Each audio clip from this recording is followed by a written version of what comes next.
اعوذ باللہ من الشیطان الرجیم بسم اللہ الرحمن الرحیم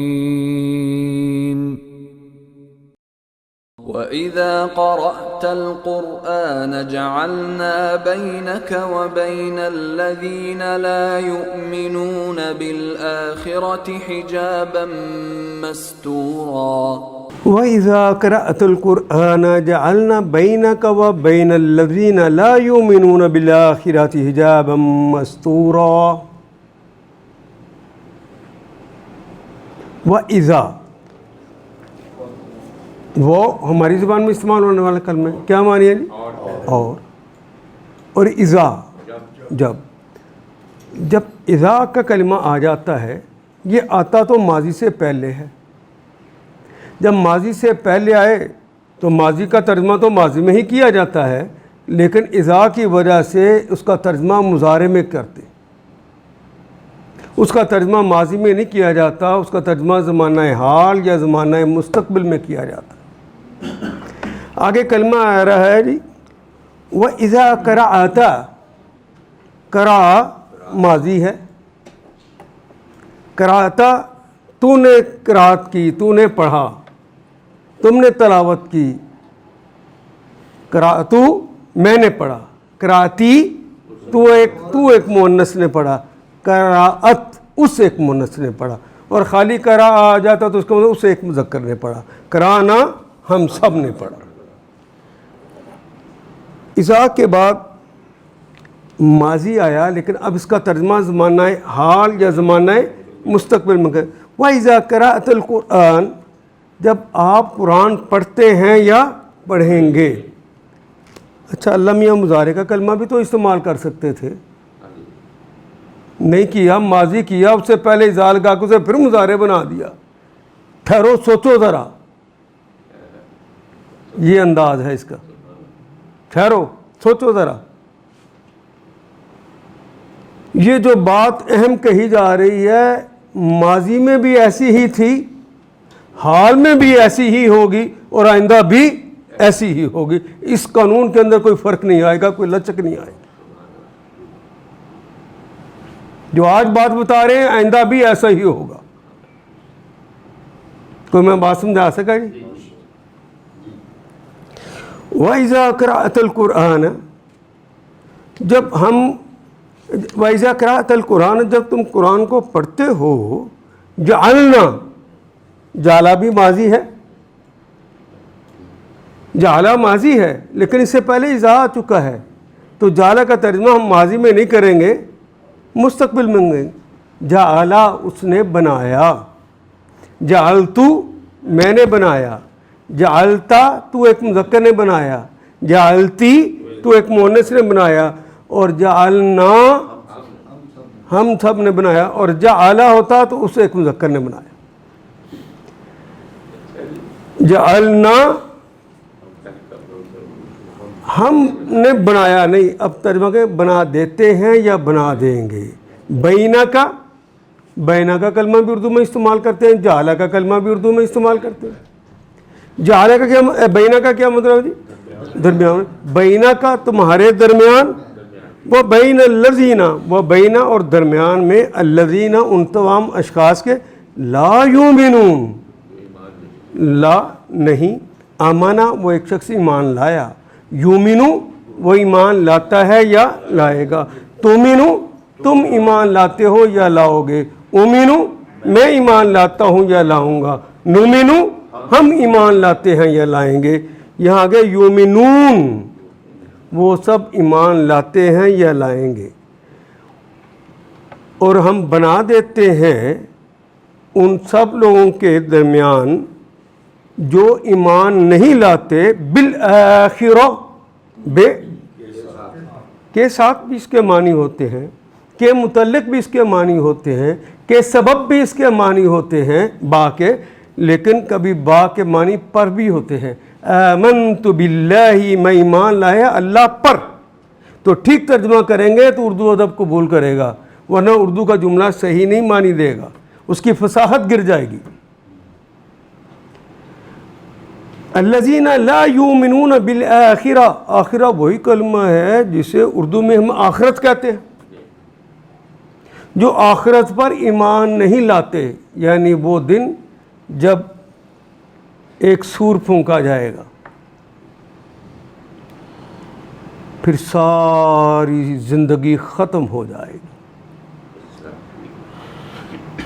پھر دوسرا سور پھونکا جائے گا تو سارے لوگ اپنی قبروں سے نکل آئیں گے،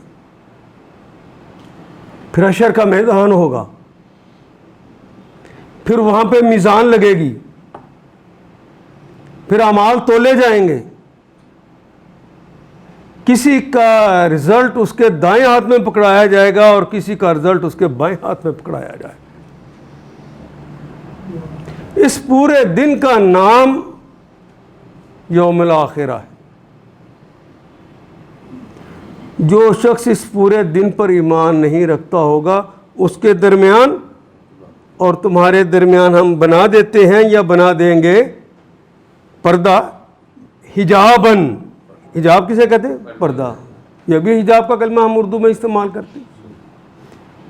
مستورن، جو ڈھانپ لیتا ہے، مستور کہتے ہیں جو ڈھانپی ہوئی چیز ہوتی ہے، اسی کے کلمہ اس کی جمع ہے۔ جب آپ قرآن پڑھتے ہو تو ہم آپ کے اور آخرت پر ایمان نہ لانے والوں کے درمیان ایک پردہ حائل کر دیتے ہیں اور ان کے دلوں پر وَجَعَلْنَا عَلَىٰ قُلُوبِهِمْ، وہ جعلہ بنایا نہ ہم نے، عَلَىٰ قُلُوبِهِمْ، ان کے دلوں پر کیا بنا دیتے ہیں؟ اکنہ، یہ کاف نون نون سے کلمہ نکلے گا، ہماری زبان میں یہ استعمال نہیں ہوتا کلمہ۔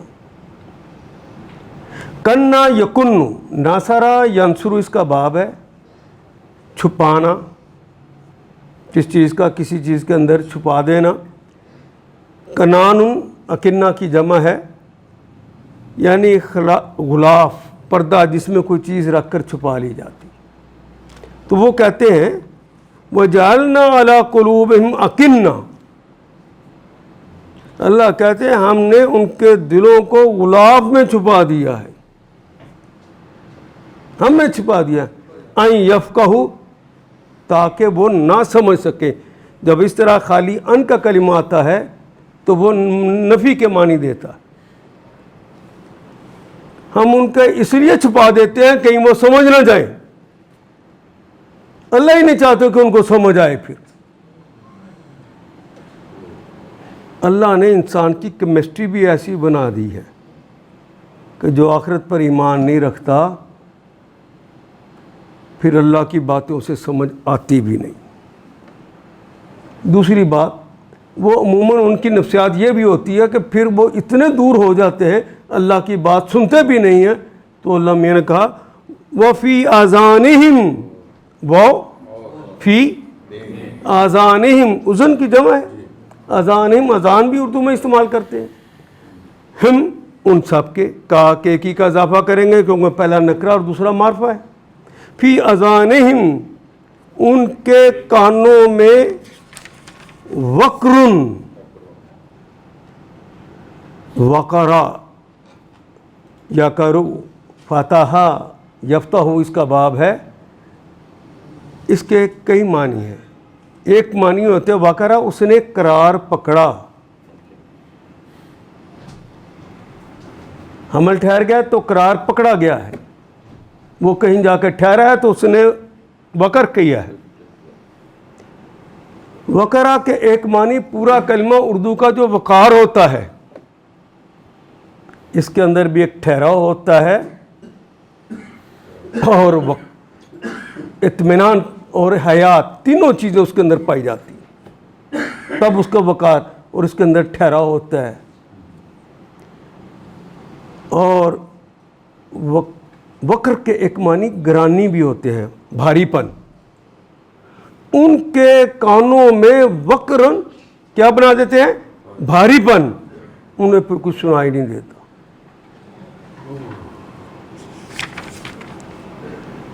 وَجَعَلْنَا عَلَىٰ قُلُوبِهِمْ أَكِنَّةً أَن يَفْقَهُوا فِي آذَانِهِمْ وَقْرًا وَإِذَا قَرَأْتَ وَإِذَا وہی معنی علمیہ مضارع میں بھی کہہ سکتے تھے, نہیں کہا. آئندہ بھی ایسا ہونا اور آج بھی دیکھیں گے ایسا ہی ہو رہا. وَإِذَا قَرَأْتَ رَبَّكَ, اگر تم نے قرات کی پڑھا اپنے رب کو, ذکرتا ذکر ذکر کیا, ربہ کا اپنے رب کو یاد کیا, فی القرآن قرآن میں, وحدہ جو ایک ہے, ولو واللہ یہ ولو کہتے ہیں الٹے منہ پھر جانا, ایڑیوں کے بل گھوم جانا. واللہ وہ جمع کی علامت ہے. ولو وہ ایڑیوں کے بل پھر جاتے ہیں, وہ رخ بدل لیتے ہیں. علی ادبارہم, علی پر, دبر کی جمع ہے ادبار, پیٹھ کو پھیر لیتے ہیں, تو اپنی پیٹھوں کو پھیر لیتے ہیں. نفوراً, نفور کہتے ہیں نفرت کے ساتھ. انہیں تو یہ اللہ کو یاد کرنا اچھا ہی نہیں لگتا, اللہ کی بات کریں تو ناک منہ چڑھانے لگتے.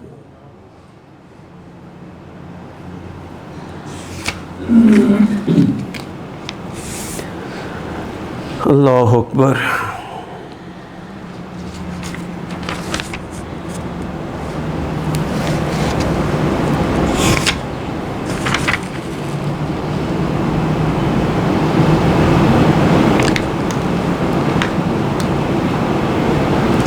یہاں آپ نے دیکھا کہ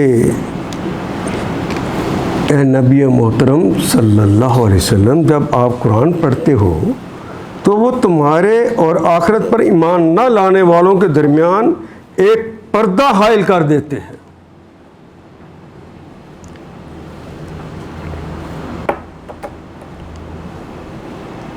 قرآن حکیم سمجھ انہی کو آتا ہے جو اس بات کا یقین رکھتے ہیں یہ کلام اللہ جل شانہ کی طرف سے آیا ہے, ہمیں اس زندگی گزارنے کا طریقہ کرینہ اور سلیقہ سکھانے آیا ہے. ہمارا یہ امتحان گاہ کے اندر اس کے مطابق زندگی گزارنا لازم ہے, کیونکہ یہی اعمال آخرت کے اندر تولے جانے ہیں. یہ اس پر ایمان جو نہیں لاتا, اللہ کہتے ہیں کہ ہم اس کے اور تمہارے درمیان ایک پردہ ڈال دیتے ہیں تاکہ انہیں قرآن کی بات سمجھ ہی نہ آ پائے. یہ آخرت ہی تو وہ چیز ایک ٹول دیا تھا اللہ نے کہ دیکھو تم سترے بے مہار نہیں چھوڑے گئے. دنیا میں اگر کوئی باز پرس کرنے والا نہیں نظر آتا, تمہیں کوئی پوچھ گچھ تم سے نہیں کر رہا, تو اس کا مطلب یہ نہیں ہے کہ تمہیں کوئی پوچھے گا نہیں. ہم تو ڈھیل دیتے ہیں کہ تم سنور جاؤ, تم واپس پلٹ آؤ. تم الٹا یہ سمجھتے ہو کہ ہمیں کون پوچھ سکتا ہے. جب تمہاری یہ کیفیت ہو جاتی ہے تو دلوں پہ جب ایک دفعہ انکار کرتے ہو تو صرف ہم زیادہ نہیں کرتے, ایک نشان لگاتے ہیں تمہارے دل پر, صرف ایک نشان لگاتے ہیں کالا. پھر دوبارہ یہی حرکت کرتے ہو تو پھر دوبارہ لگاتے ہیں, پھر 6 بار کرتے ہو تو تیسرا نشان لگاتے ہیں, حتیٰ کہ جب انکار کرتے جاتے ہو تو وہ دل سیاہ ہو جاتا ہے. اس کو کہا ہے ختم اللہ علی قلوبہم, ان کے دلوں پر اب مہر لگ گئی, ٹھپا لگ گیا ہے, یہ حجاب آ گیا ہے درمیان میں. یہ آخرت پر ایمان لانا کتنا ضروری ہے. آپ برائیوں سے بچانے کے لیے, بے حیائیوں سے بچانے کے لیے منکرات سے روکنے کے لیے کتنے محکمے بناتے ہیں. کہیں پولیس کا محکمہ, کہیں عدالت کا محکمہ, یہ کہہ رہے ہیں اینٹی کرپشن کا محکمہ. کرپشن کم ہو گئی کہ بڑھ گئی؟ جی, اور دن بدن بڑھ رہی ہے. یہاں فلاسفی وہ بتائی گئی ہے کہ وہ کیا طریقہ ہے کہ جس کے ساتھ یہ محکمے نہ بھی ہوں تو برائیاں رک جائیں اور نیکیاں پھیل جائیں.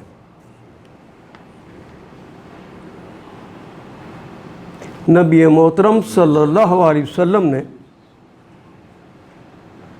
جب دعوت کا آغاز کیا تو وہ مکے میں اکیلے تھے اس دعوت کو ماننے والے. ایک فی مکہ نہیں, غلط بات ہے. ایک فی العرب نہیں, وہ بھی غلط ہے. ایک فی دنیا تھے, پوری دنیا میں اکیلے تھے, تنہا. مادی کوئی سہارا موجود نہیں ہے. دعوت کا آغاز کیا کرتے ہیں؟ اے اللہ کے بندو اور میرے پیارو, تم میرے ہو, میں تمہیں خوشخبریاں سنانے آیا ہوں. یہ دنیا امتحان گاہ ہے, مر جاؤ گے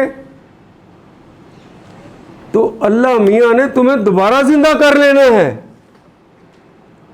وہ پوچھے گا کہ بتاؤ دنیا کے اندر کیا کر کے آئے ہو. حضور نے ایک ایک بات کھول کھول کے الگ الگ سمجھائی. تمہارا کسی چیز کو کھانے کو جی چاہا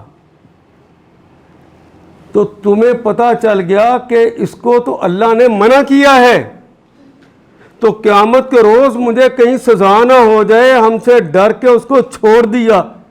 اس ساری فلاسفی کا نام کیا ہے؟ تقوی. گویا تم نے تقوی اختیار کر لیا ہے. تم نے گھر بنانا چاہا, پتا چلا کہ یہ گھر لوٹ مار کے پیسے کے علاوہ, سود کے پیسے کے علاوہ بن نہیں سکتا, تمہاری استطاعت نہیں ہے, تم نے گھر بنانے کے لیے وہ لے لیا, تو قیامت کے روز تمہیں اللہ سزا دے دیں گے. لیکن اگر تم نے چھوڑ دیا, وہ نہ بنایا, تو تمہیں ممکن ہے کہ تم کرائے کے مکان پہ رہنے پہ مجبور ہو گئے. ممکن ہے کہ تمہیں کرائے کا مکان بھی نہ ملا, تمہیں اپنی جھونپڑی ڈالنی پڑ گئی کھلے میدان میں. تم نے اس حالت کے اندر زندگی گزاری اس ڈر سے کہ کہیں میرا رب مجھ سے ناراض نہ ہو جائے, کہیں مجھے دوزخ کا ایندھن نہ بنا دے, اپنی رحمتوں سے مجھے کہیں محروم نہ کر دے. تم اس کے پاس اس حالت میں جاؤ گے نا. دنیا میں تو تمہیں کوئی پوچھتا نہیں تھا, تو جو ہی جانے لگو گے تمہیں اسی وقت پتہ چل جائے گا. دو رویا فرشتے تمہارے دائیں اور بائیں کھڑے ہوں گے, وہ ترانے گا رہے ہوں گے, یا ایتھا النفس المطمئنہ ارجعی الی ربک راضیۃ مرضیہ. تیرا استقبال فرشتے کر رہے ہوں گے, کہیں گے اے نفس مطمئن, اے اللہ کی باتوں پہ راضی ہونے والے, وہ جھونپڑی میں رہ کے بھی مطمئن رہ جانے والے, واپس پلٹا اپنے رب کی طرف, اس طرح کہ تو اس سے راضی وہ تجھ سے راضی. اور آواز آئے گی, یہ میرے بندوں میں داخل ہو جا, آج سے یہ وسیع جنتیں تیرے لیے ہیں. اسے جا کے جہاں ٹھہرایا جائے گا. محمد رسول اللہ نے بتایا کہ لوگوں وہ مکان عام مکان نہیں ہوگا. دنیا میں کوئی ایسا مکان ہو ہی نہیں سکتا کہ وہ لولو اور مرجان کا بنا ہوا گھر ہوگا. حریر و ریشم کے پردے لٹکے ہوں گے, گاؤ تکیے لگے ہوں گے, تو اور تیری بیوی جھولوں پر بیٹھ کے آنکھوں میں آنکھیں ڈال کر مزے لے رہے ہو گے. نہیں تو وہ دوزخ ملے گی, اس کے دوزخ کی آگ کے ہلکے ترین عذاب سے نکال کر دنیا کی دہتی ہوئی آگ میں ڈال دیا جائے, تو دونوں کے ٹیمپریچر میں اتنا فرق ہوگا کہ دنیا کی دیکھتی ہوئی آگ تمہیں اتنی ٹھنڈی لگے گی اس کے اندر تمہیں نیند آ جائے گی. وہ تیرا بچہ کہہ رہا تھا یہ آم کھانا ہے, یہ سیب کھانا ہے, تیرے پاس پیسے نہیں تھے, تو بے ایمانی نے تو نے نہیں کی. اپنے بچے کو سمجھایا بیٹا جس دن اللہ مجھے پیسے دے گا سب سے زیادہ میں تیرے لیے آم لے کر آؤں گا, میں تیرے لیے سیب لے کر آؤں گا. بیٹا ابھی میرے پاس پیسے نہیں ہیں. تو نے اپنی معذرتیں پیش کی, لیکن جب اس وقت جاؤ گے تو محمد رسول اللہ نے کہا کہ وہاں پہ ایک درخت لگا ہوگا, اس درخت کے اوپر وہی پھل لگا ہوگا جس کو تم نے کھانا چاہا. اللہ اس پھل کو قوت گویائی دیں گے کہ اللہ کے بندے یاد ہے ایک دن تیرا بچہ کہہ رہا تھا نا کہ بابا مجھے یہ لے دو, میرا بڑا جی چاہتا ہے. تو بھی تڑپا تھا, لیکن تو نے میرے خوف کی وجہ سے اور میری محبت کی وجہ سے نہیں نہ لے کر دیا تھا. میں نے اسی دن کا اسے یہاں لگا رکھا ہے. اسے قوت گویائی ملے گی کہ مجھے تو اللہ نے اسی دن کا لگا رکھا ہے, کب تو آئے اور مجھے کھائے, لے اب مجھے کھا لے. محمد رسول اللہ کہتے ہیں کہ کھاتے کھاتے جی چاہے کاش اس کا مزہ یوں نہیں یوں ہو جائے. تیرے سوچنے کی دیر ہے, اس کا مزہ بدل چکا ہوگا, ویسا ہو جائے گا جیسا تو چاہتا ہے. حضور نے ایک ایک ایک ایک ایک ایک بات کھول کھول کے بتائی. وہ معاشرہ جو کرپٹ ترین معاشرہ تھا, وہ معاشرہ جہاں پہ شراب پینے والوں کو, جوا کھیلنے والوں پہ اتنی عزت اتنی تقریب ملتی تھی, جو جتنی زیادہ شراب پیتا شاعر اس پہ شعر لکھتے کہ بھلا کا شراب پینے والا ہے. کوئی جوئے میں اپنی بیوی ہار جاتا تو معاشرہ اسے عزت اور وقار دیتا کہ یہ وہ مرد انسان ہے جس نے اپنا وعدہ پورا کیا ہے. بیوی ہارا ہے تو بیوی دشمن کے حوالے کر دی. اپنے گھر بیٹی ہو گئی تو وہ اتنے گندے تھے, اپنے ان کو زندہ درد گور کر دیتے تھے, بیٹیوں کو, حقیقی بیٹیوں کو. وہ اتنے گندے تھے, بات بات پہ لڑتے تھے. کسی کا نخلستان دیکھا اس پہ حملہ کیا اور اس کے لڑکیوں کو انہوں نے غلام لونڈیاں بنا لیا, ان کے بچوں کو اپنا غلام بنا لیا, مردوں کو قتل کر دیا. وہ اتنے گندے لوگ تھے. لیکن رسول اللہ صلی اللہ علیہ وسلم نے جب انہیں اس طرح باتیں سمجھائیں کہ آخرت میں تمہارے ساتھ یہ ہوگا, تو چند سال گزری, ٹوٹل بھی اگر لگا لیا جائے تو 23 سال کا عرصہ گزرا. تو وہ جو دہشت گرد تھے, وہ جو گندے ترین لوگ تھے, دنوں میں رضی اللہ تعالیٰ عنہ ایک فکر آخرت نے ان کی کایا ہی پلٹ کے رکھ دی. وہ ٹائٹل مل گیا کہ وہ اللہ سے راضی, وہ اللہ پہ راضی, اللہ ان سے راضی. وہ ایسے عمدہ معیار کے لوگ بن گئے. کیوں ہوا؟ کہ فکر آخرت اندر لگی ہوئی تھی. فکر آخرت نے اندر نور برپا کر رکھا تھا. اس کیفیت کا نام تقویٰ ہے. اور قرآن کا تو دعویٰ ہی یہ ہے کہ جب یہ سمجھ ان کو آتا ہے, الف لام میم ذالک الکتاب لا ریب فیہ ھدی للمتقین, یہ ہدایت دیتا ہی متقیوں کو, دوسروں کو تو ہدایت ہی نہیں دیتا. میں کوئی بات سمجھا سکا کہ نہیں جی؟ یہ معاشرہ کرپشن سے کس طرح پاک ہوا؟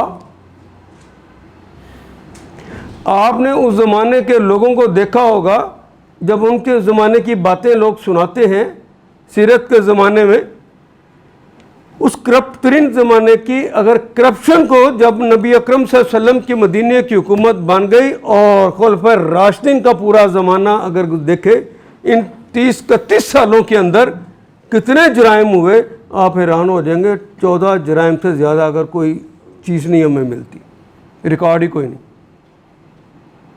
صرف 14 جرائم 22 لاکھ مربع میل کے اندر. وکیل صاحب کوئی علاقہ دیکھا ہے آپ نے ایسا؟ فکر آخرت نے انہیں کہاں تک پہنچا دیا.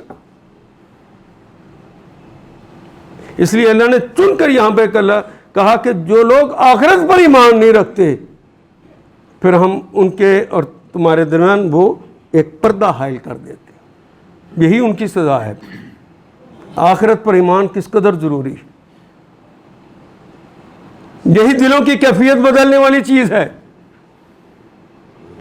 آپ نے سنا ہوگا کہ وہ ایک عورت تھی، صحابیہ تھی، ایک صحابی تھے، ان سے غلطی ہو گئی، وہ بدکاری کے مرتکب ہو گئے. نہ پولیس ہوئی، نہ تھانہ ہوا، نہ کچہری ہوئی، کسی نے پوچھا تک نہیں. لیکن وہ غام دیا، ایک دن خدا آ گئی، یا رسول اللہ مجھے پاک کر دیجیے، میں یہ جرم کر بیٹھی ہوں. نبی محترم نے اسے گرفتار نہیں کیا. کیا تو یہ جرم کر بیٹھی ہے تو اس کا مطلب ہے کہ تیرے پیٹ میں اب بچہ ہے تو جرم تو نے کیا ہے، بچے کا تو کوئی قصور نہیں. جاؤ جا کے جب بچہ ہو جائے پھر آنا. وہ پھر چلی گئی. بچہ ہوا تو بھاگی آئی، یا رسول اللہ یہ حسن کے حق کے لیے پیدا ہوا ہے، مجھے پاک کر دیجئے. بچہ ہو گیا ہے، آپ نے یہی شرط لگائی تھی نا. کہا نہیں، بچہ ہوا ہے تو تیرے ذمہ ہے کہ اس کو دودھ پلائے.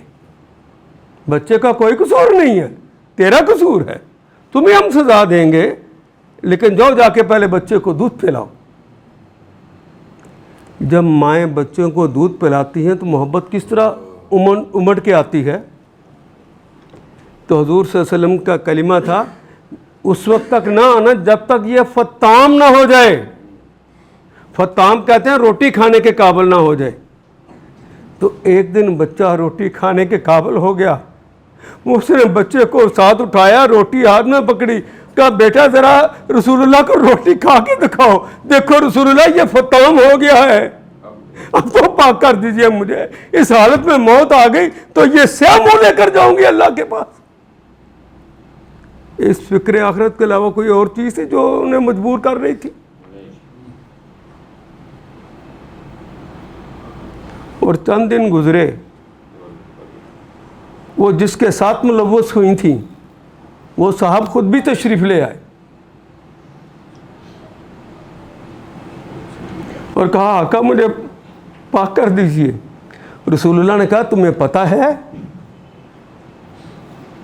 کہ اس کی سزا پتھر مار مار کے مارنا ہے، تو شادی شدہ ہے نا، رجم کیے جاؤ گے. کہا کہ دوزخ کی آگ سے تو بچ جاؤں گا، یہ سیاہ منہ لے کے تو نہیں جاؤں گا نا، مجھے پاک کر دیجئے، مجھے مار دیجئے پتھر مار مار کر. اس کو پتھر مارنے کی سزا دی گئی، رجم کیا گیا. ایک صحابی رسول نے جب پتھر مارا تو فوارہ نکلا خون کا، تو اس کے خون کا جس نے پتھر مارا اسی کے اوپر خون آن گرا. اس کے منہ سے ایک جملہ نکل گیا. اس نے کہا کہ اللہ نے تو اس کے عیبوں پہ پردہ ڈال رکھا تھا، یہ اس وقت تک اس کو چین ہی نہیں آیا جب تک کتے کی موت مارا نہیں گیا. اس کے منہ سے یہ جملہ سننا تھا کہ محمد رسول اللہ کا چہرہ مبارک غصے سے سرخ ہو گیا. اور آپ نے ارشاد فرمایا خدا کی قسم اس نے تو وہ توبہ کی ہے کہ آج اگر میں اس کی توبہ کو پورے مدینے میں بانٹ دوں تو پورا مدینہ بخشا جائے. اس کا تو یہ مقام ہو گیا. میں کوئی بات سمجھا سکا؟ تقوی کی روش ہوگی تو قرآن سمجھ آئے گا یہ ایک معجزاتی کتاب ہے. دنیا کی کتابیں اس میں جو بھی کہیں نصیحت ہوتی ہے، کوئی آدمی غور فکر تدبر کرتا ہے، اسے محنت سے پڑھتا ہے تو اسے سمجھ آ جاتی ہے. تقوی کے بغیر اس کتاب کو پڑھو تو کوئی سمجھ نہیں آئے گی، اور تقوی نہیں ہوگا تو عربی بھی نہ آتی ہوگی تب بھی سمجھ آئے گی. آپ کو عربی آتی ہے؟ قرآن حکیم کی بات سمجھ آنی شروع ہو گئی ہے بغیر عربی کے ہی. یہ ہے اس کا معجزہ. تم پڑھو تو عربی مبین، انالیسس کرو تو اردو ہے مبین، لیکن تقوی کے بغیر یہ اردو نہیں بنے گی. آپ کو سمجھ نہیں آئے گی، مہریں لگ جاتی ہیں.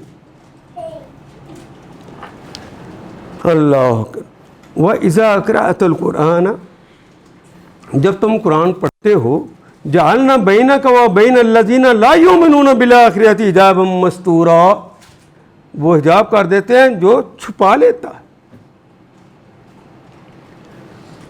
ان کو نہیں سمجھ آتی، بلکہ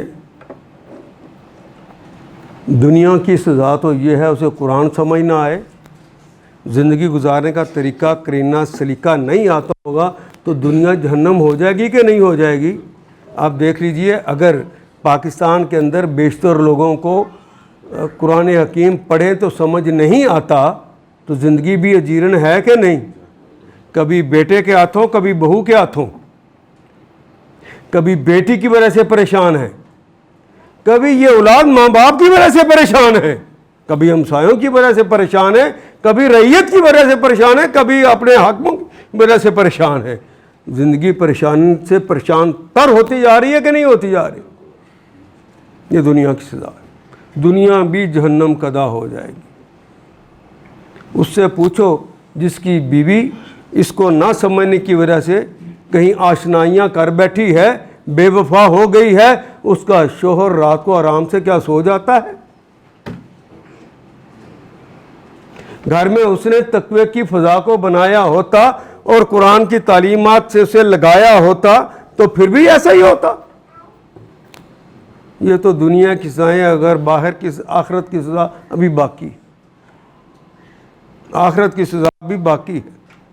اگر فکر آخرت کو عام کر دیں، فکر آخرت کو عام کر دیں، یہ پولیس، یہ تھانہ، یہ کچہری، یہ اتنا خرچہ ضرورت رہ جائے گی؟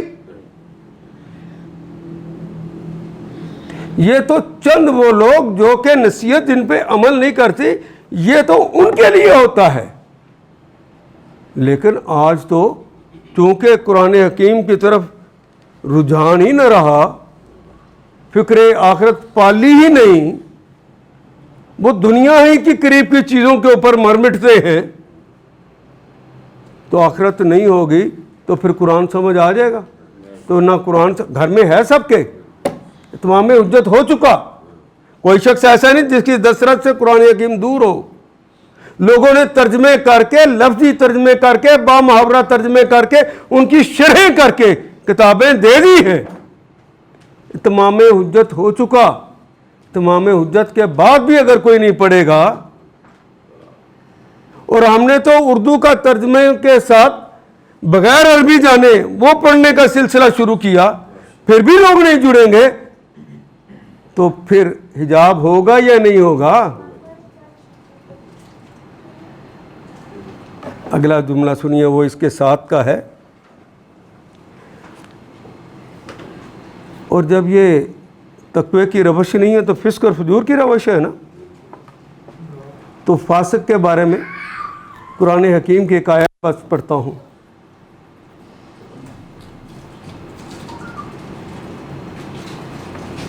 حشر کے میدان میں کھڑے ہوں گے تو فیصلے نہیں ہو رہے ہوں گے تو وہ اللہ کو پکاریں گے، یا رب یا رب یا رب یا رب.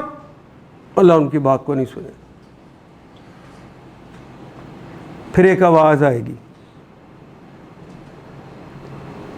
کیونکہ ان فاسقوں کو کی طرف سے یہ ایک سوال اللہ کو کیا جائے گا، لما حشرتنی اعمی وقد کنت بصیرا، اے اللہ تو نے مجھے اندھا کر کے کیوں اٹھایا ہے، میں تو آنکھوں والا تھا۔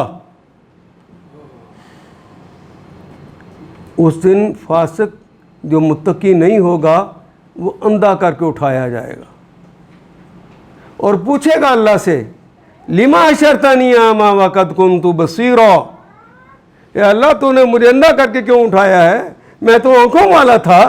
تو اللہ کہیں گے، لقد آتتک آیاتنا، میری آیات تم تک آئی تھی نا، لقد یقیناً آئی تھی، نسیتہا تو انہوں نے بلایا تھا، الیوم تنسا آج تو بھلا دیا گیا ہے۔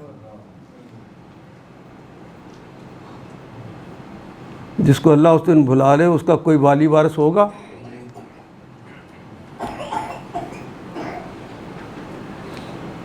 اور ایک اور منظر بڑا خطرناک ہے،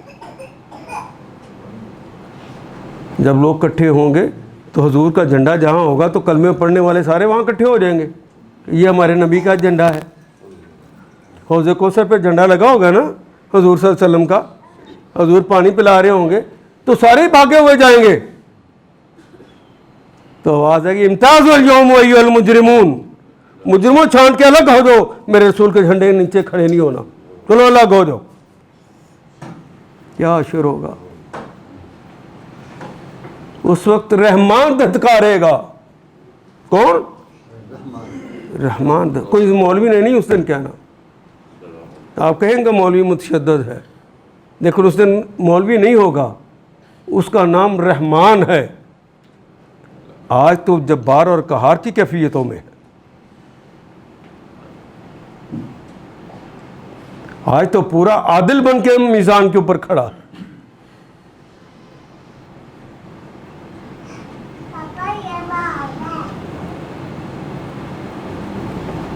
وہ آوازیں دیں گے، یا اللہ یا اللہ، میں سجدہ کرنا چاہتا ہوں، سجدہ نہیں کر سکتا، کا وقت ختم ہو گیا، وہ تو مرنے سے پہلے تک کا تھا۔ وہ جھکنا چاہیں گے، جھک ہی نہ سکیں۔ اب معافی ہوگی؟ تو وہ جب نہیں جا رہے ہوں گے تو ہمارے ہاں بھی کوئی آ جائے نہ جائے تو اسے کیا کہتے ہیں؟ دفع ہو جا، دھتکارا جاتا ہے۔ تو دھتکارتے ہوئے وہاں پہ جو کلمہ استعمال کیا ہے وہ ہے اکساؤ، اکسا۔ اگر کسی انسان ہو تو اس کو کہنا ہو تو کہنا اذهبوا، چلے جاؤ، نہیں وہاں ایسا نہیں کہا جائے گا۔ عربی مبین میں اکسا کا کلمہ استعمال کیا جاتا ہے کتے کو دھتکارنے کے لیے۔ اللہ عالم بالصواب، میرا یہ اجتہادی معاملہ ہے کہ اللہ میاں تو کسی کے لیے بھی غلط کلمہ استعمال کرتے ہی نہیں ہے۔ تو وہاں پہ اکسا کا کلمہ اس لیے آ گیا ہے کہ دنیا کے اندر تو جن قوموں نے اللہ کی اور اپنے اس زمانے کے نبی کی بات کو دھتکارا تھا تو اللہ نے ان کو بندر بنا دیا تھا، بندریاں بنا دیا تھا۔ تو یہ تو نظام اللہ کا موجود ہے، جو اللہ کی باتوں کو دھتکار دیتا ہے اللہ اسے یوں دھتکارتا ہے، اسے بندر اور بندر نہیں۔ اور بعض حدیث میں آتا ہے کہ ان کے جرائم کی وجہ سے انہیں سور اور سورنیاں بنا دیا گیا۔ تو اگر اللہ کی یہ سنت ہے تو یہ پوری نہیں ہونی دوسروں کے لیے؟ ایک کے لیے تو ہو، دوسری قوم کے لیے نہ ہو، یہ کیسے ممکن ہے؟ وہ ہمارے حبیب نے دعا کر دی اور وہ دعا قبول ہو گئی، یا اللہ پہلی قوموں کی طرح میری امت کو صفحہ ہستی سے نہ مٹانا، ورنہ جرائم جو ایک ایک قوم نے کیے تھے اور وہ صفحہ ہستی سے مٹا دی گئے، ہم وہ سارے جرائم ساری قوموں کے ایک ہی وقت میں ہمارے اندر موجود ہیں۔ مٹا دینا چاہیے تھا نا، لیکن دعا قبول ہو گئی تو اللہ نے کبھی شام میں، کبھی افغانستان میں، کبھی کشمیر میں، کبھی فلسطین میں، کبھی آزاد ملکوں کے اندر، کبھی کرونا کے ہاتھوں، کبھی کسی کے ہاتھوں، کبھی کس کے ہاتھوں اموات کرتا ہے، زلزلہ لے آتا ہے، وہ تو ہو رہا ہے نا، لیکن اجتماعی سزا نہیں دیتا۔ دنیا میں اجتماعی سزا نہیں ملنی۔ دوسری دعا کی تھی، یا اللہ جس طرح ان کی شکلیں بگاڑ دی تھی ہم میری قوم کی شکلیں نہ بگاڑنا۔ تو دنیا میں نہ بگاڑنے کا وعدہ ہے اللہ کا، تو دنیا میں تو نہیں بگڑیں گی، ممکن ہے کہ مرنے کے بعد شکلیں بگڑ جائیں۔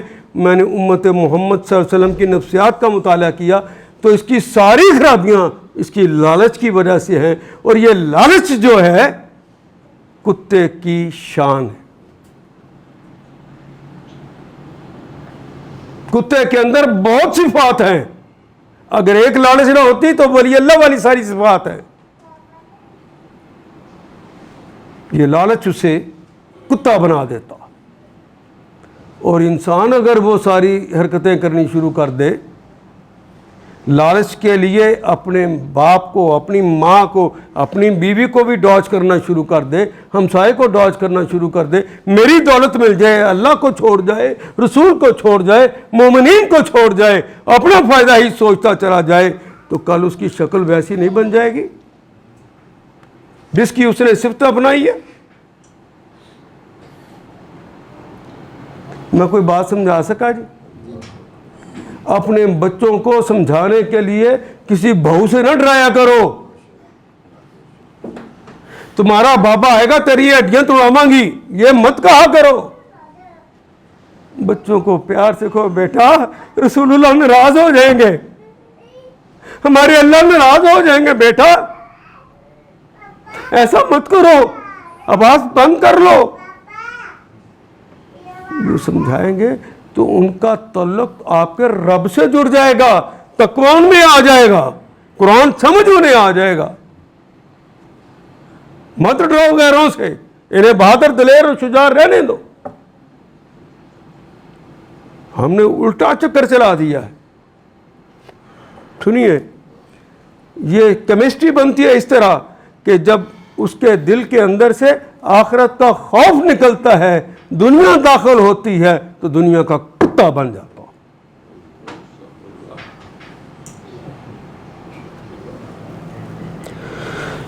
پھر اس کے دل پر یوں مہر لگتی ہے، وَجَعَلْنَا عَلَى قُلُوبِهِمْ أَكِنَّةً أَن يَفْقَهُوهُ وَفِي آذَانِهِمْ وَقْرًا وَإِذَا ذَكَرْتَ رَبَّكَ فِي الْقُرْآنِ وَحْدَهُ وَلَّوْا عَلَى أَدْبَارِهِمْ نُفُورًا۔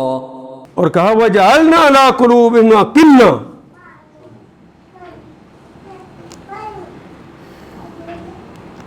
اور ان کے دلوں پہ ایسا غلاف چڑھا دیتے ہیں وہ کچھ نہیں سمجھ سکتے، وہ سمجھتے کچھ نہیں، انہیں کوئی بات ہی نہیں سمجھ آتی۔ لا یفقہ، اسی کو کہ این یفقہو، اس بات کو وہ سمجھ سکے، اس قرآن کو وہ سمجھ سکے، اللہ کی باتوں کو سمجھ سکے، برائیوں کو چھوڑ سکے، نیکیوں کو اپنا سکے، یہ ان کے اندر داخل نہیں ہوگا۔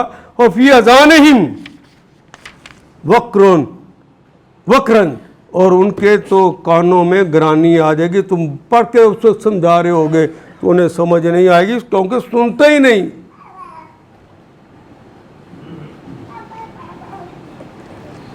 اللہ اکبر۔ وَإِذَا ذَكَرْتَ رَبَّكَ فِي الْقُرْآنِ وَحْدَهُ، جب اللہ کی وحدانیت کی باتیں، جو ایک ہی ہے، جو اکیلا ہے، جب اس کی باتیں تم کرتے ہو، وَلُّوا عَلَىٰ أَدْبَارِهِمْ، اپنے پیٹھ کے بل وہ گھوم جاتے ہیں، واپس چلے جاتے ہیں، نفورا، نفرت کے ساتھ، انہیں تمہیں یہ بات، تمہاری یہ باتیں اچھی ہی نہیں لگتی۔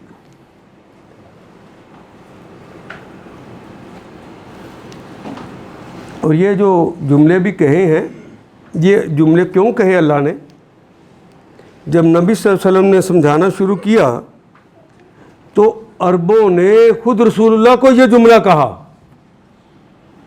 اور ان کے اس جملے کو سورہ حامیم سجدہ کے اندر نوٹ کرا دیا اللہ نے۔ وَقَالُوا قُلُوبُنَا فِي أَكِنَّةٍ، وہ خود کہنے لگے ہمارے دل تو غلافوں میں ہیں، مِمَّا تَدْعُونَ إِلَيْهِ، جس کی طرف تم بلاتے ہو نا وہ کیسے سمجھ آئے، ہمارے دلوں پہ تو غلاف چڑھے ہوئے ہیں۔ وَفِي أَذَانِنَا وَقْرٌ، اور ہمارے کانوں میں گھرانی ہے، ہمیں تمہاری باتیں سمجھ ہی نہیں آتی، اندر ہی نہیں داخل ہوتی۔ وَمِن بَيْنِنَا وَبَيْنَكَ حِجَابٌ، ہمارے اور تمہارے درمیان ایک پردہ ہے۔ فَعَمَلْ، تو اپنا کام کر، اِنَّنَا عَامِلُونَ، ہم اپنا کام کریں گے، تو ہمیں نہ روک، ہم تمہیں نہیں روکتے۔ لبرلزم کیا ہے؟ یہی لبرلزم، میں کہوں میرا جسم میری مرضی، میں آدھے جسم کو ڈانپوں، میں پورے جسم کو ڈانپوں، میں نہ ڈانپوں، میری مرضی، میں اپنا کام کرتی ہوں، تم اپنا کام کرو۔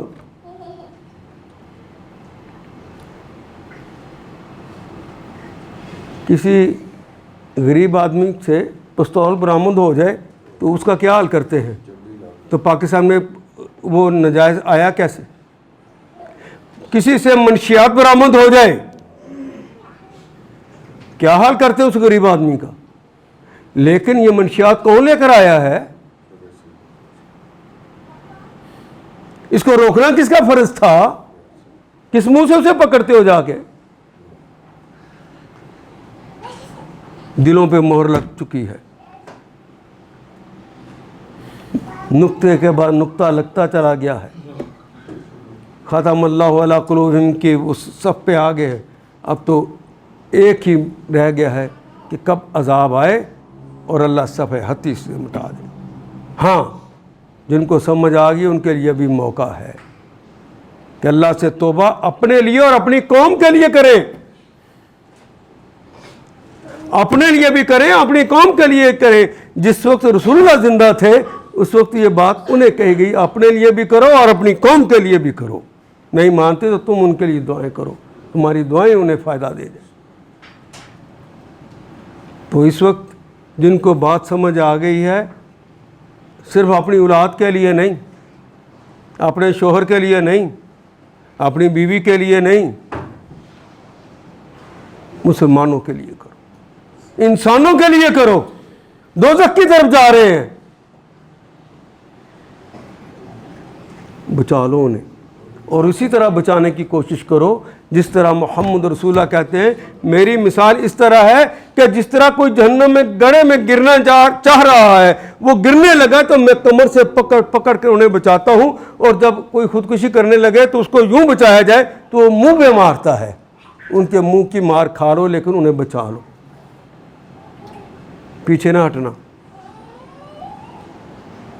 وہ پتھر ماریں تو کوئی بات نہیں، وہ گالیاں دیں تو کوئی بات نہیں، یہی انسانیت ہے کہ انسان کا کلمہ نکلا ہی انس سے ہے، اور محبت کا تقاضا ہے کہ میرا بیٹا، میری بیٹی، میرے رسول کا امتی وہ جہنم میں نہ چلا جائے۔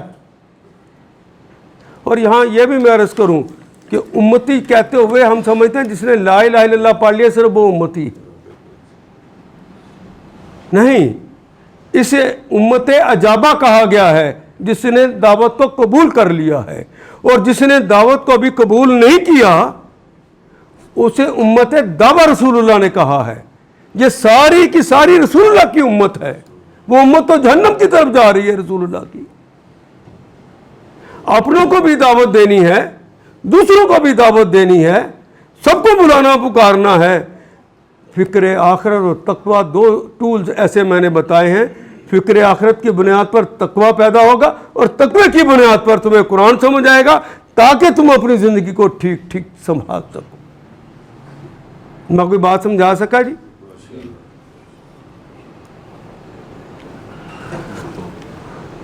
وقت تو ہو گیا، بس یہ جو پڑھا ہے میں اتنی ہی بات پہ رکتا ہوں۔ اور جب تم کہو کہ ہر چیز کے اندر اللہ ہی کا کہنا ماننا ہے، اللہ ہی اللہ ہے، اللہ کے علاوہ کوئی نہیں ہے، اللہ ہی کو راضی کرنا ہے، یہ بات اس زمانے میں ان کو پسند نہیں تھی۔ وہ کہتے تھے ہمارے لات عزا منات بھی تو آخر کوئی چیز ہے، ان کا یہ تذکرہ نہیں کرتا، تو غصے سے وہ بھاگ جاتے۔ آج بھی اگر آپ کہہ کے دیکھ رہے ہیں لوگوں کو کہ تم نے جو عبادت کرنی ہے، تم نے جو کہاں ماننا ہے، تم نے جو پوجا و پرستش کرنی ہے، جو تم نے نظر نیاز کرنی ہے، جو کام کسی کو راضی کرنے کے لیے کرنے ہیں، اس کی ہستی کا نام صرف اللہ ہے۔ اللہ ہی کے لیے سر جھکانا ہے، اسی کے لیے رکوع کرنا ہے، اسی کے لیے روزہ رکھنا ہے تاکہ وہ راضی ہو جائے. تو ہم نے اسی کو راضی کرنے کے لیے سارے مناسک ادا کرنے ہیں، حتیٰ کہ جب جان کا تقاضا کرے تو جان بھی اور مال بھی اس کی راہ میں لگانا ہے تاکہ وہ راضی ہو جائے. اس کو راضی کرنے کے لیے نظر اور نیاز کرنا ہے، آج اس کے علاوہ کسی کے لیے نہیں کرنی. تو یہ سمجھائیں گے تو آپ کو یہ جملے بار بار اللہ کے لیے ان کے اوپر گراں گزرتے ہیں. کہتے ہیں کہ ہمارے بابوں کا اس نے نام ہی نہیں لیا. اگلی دفعہ آپ کے اجتماع میں آتے ہیں بلکہ نفرت سے بھاگتے ہیں. اللہ نے کلمہ ہی بڑا زبردست استعمال کیا ہے اور لوگوں کو بھی روکتے ہیں، پھر نفورہ کا کلمہ استعمال کیا.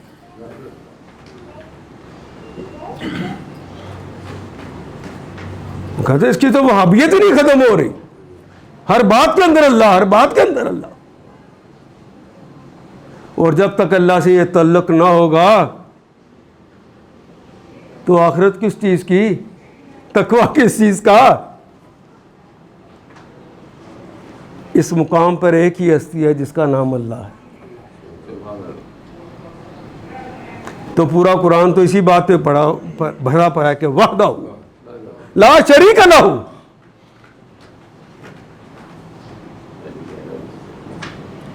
اولاد کون دیتا ہے؟ ہم کس سے مانگتے ہیں؟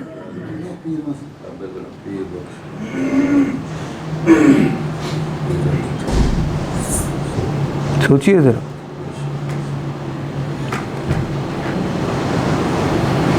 پرانا ایک لطیفہ سا ہے، حرم میں جا کے بھی بندہ کہتا ہے گھر والوں کو دادا صاحب جا کے میرے لیے دعا کرنا، مجھے بخار ہو گیا.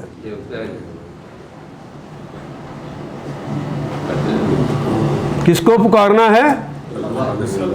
پکارتے کس کو ہیں؟ تو اگر سمجھایا جائے تو کہنے اس کی تو وہابیت ہی نہیں ختم ہوتی.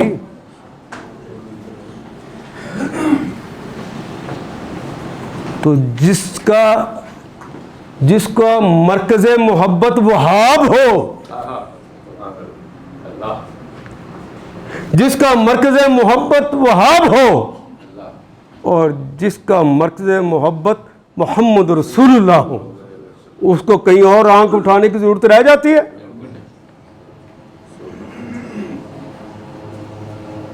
بس آج اگر میں بات ختم کر رہا ہوں تو اس پہ کر رہا ہوں، اپنا مرکز محبت اللہ اور اس کے رسول کو بنا لو،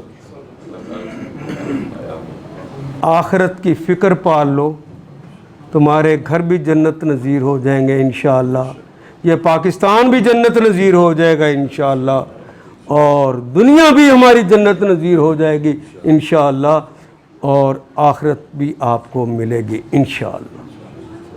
اللہ کے انعامات سے آپ نوازے جائیں گے، بہت پیار ملے گا اللہ کا. اس کا نام الودود ہے، اس سے زیادہ محبت کرنے والا کوئی ہے ہی نہیں. وہ اس انداز سے محبت کرتا، تو پیار ملے گا آپ کو، وہ انعامات دے گا. وہ داتا ہے، وہ سب کا داتا ہے.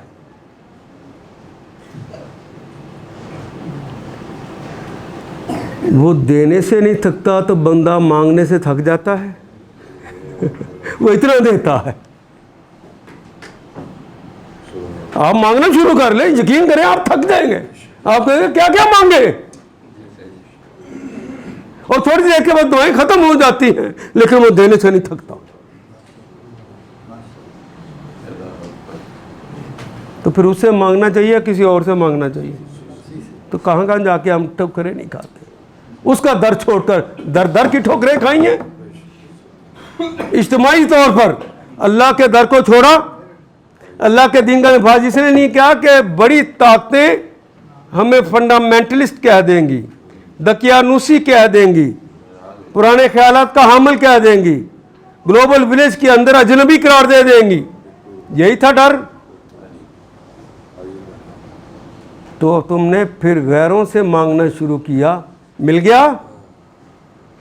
ہم وہی ہیں نا جو 64 تک جرمنی کو اور ترکی کو اس کو چین کو باقاعدہ ماہانہ کے بنیاد پر ان کی زندگی گزارنے کے لیے انہیں مدد کیا کرتے تھے. ہم وہ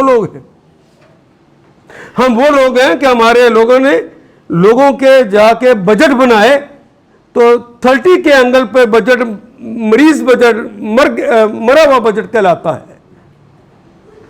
لیکن ڈاکٹر محبوب الحق نے جا کے جب کوریا کا بجٹ بنایا تو 5 سالوں میں وہ 90 کے اینگل پہ چل رہا تھا. صلاحیتیں اللہ نے اس قدر دی ہمارے لوگوں کو کہ آن ریکارڈ ٹیکسٹائل ملک کے پرزے خریدتا ہے اور اٹامک انرجی سینٹر قائم کر دیتا, وہ مسلمانوں کو ایٹمی قوت بنا دیتا. بہت صلاحیتیں بخشی ہوئی ہیں اللہ نے.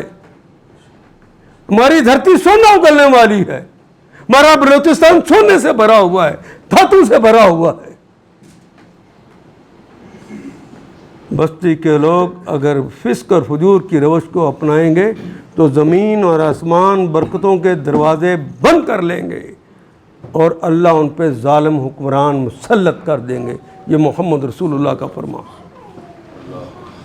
ایسا ہو گیا ہے تو توبہ کے علاوہ کوئی اور رستہ ہے؟